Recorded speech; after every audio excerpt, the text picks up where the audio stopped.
termes de partenariat avec le FICI, et nous, et au niveau de la PDBA et AIM, c'est-à-dire que nous coordonnons sur les terrains le chantier. Comment est reçu le projet par les gens qui participent? Ça a été bien. Le projet concerne surtout les déplacés et les familles d'accueil.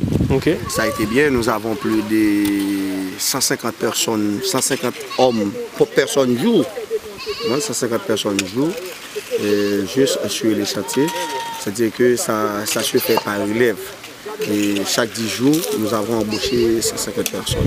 Et à la fin de ce projet, nous comptons employer plus de 400 personnes sur l'ensemble du projet. En ce qui a trait avec pour les main-d'œuvre spécialisés, c'est-à-dire que nous avons des maçons et ensuite des ferrailleurs, etc. Ils viennent tous de la région? Oui, quand même. Ça, pour les maçons, c'est 250 gouttes par jour. Et pour les ouvriers simples, c'est 200 gouttes par jour. Okay.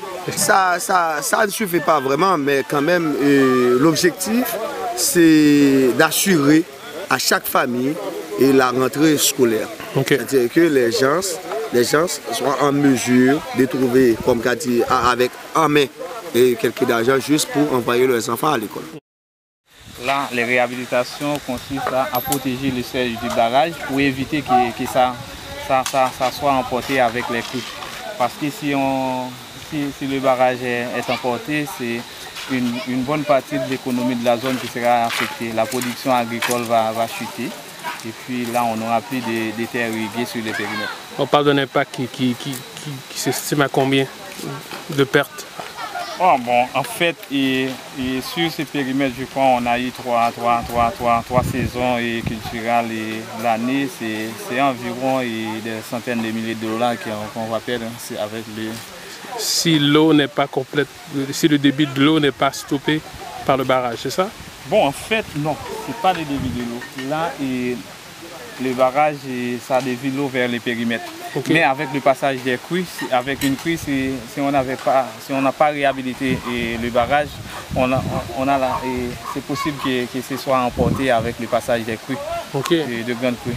Mais avec notre intervention là, ça va protéger les barrages. On a garanti que les crues puissent passer sans que ça n'affecte pas le barrage.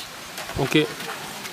Quand vous dites que les crues puissent passer, c'est que l'eau, dans le fond, nous on dévie l'eau. Nous maintenant on dévie l'eau pour faire de l'agriculture. Oui, c'est ça. Quand il pleut, il y a des crues, le débit augmente. Oui. Okay. Là, ça traverse le déversoir.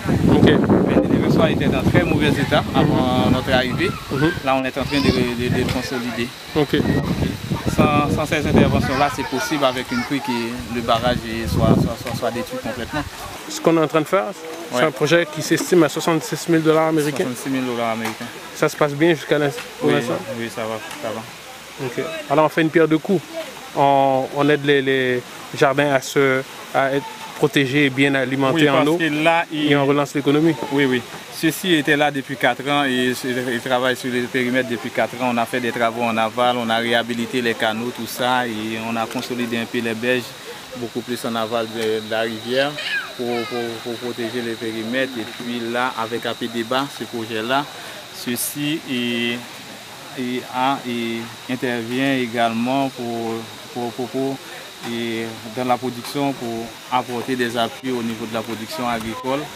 Et il y a également des prêts qu'on donne aux agriculteurs en intrants, en semences, tout ça, pour pouvoir améliorer la production.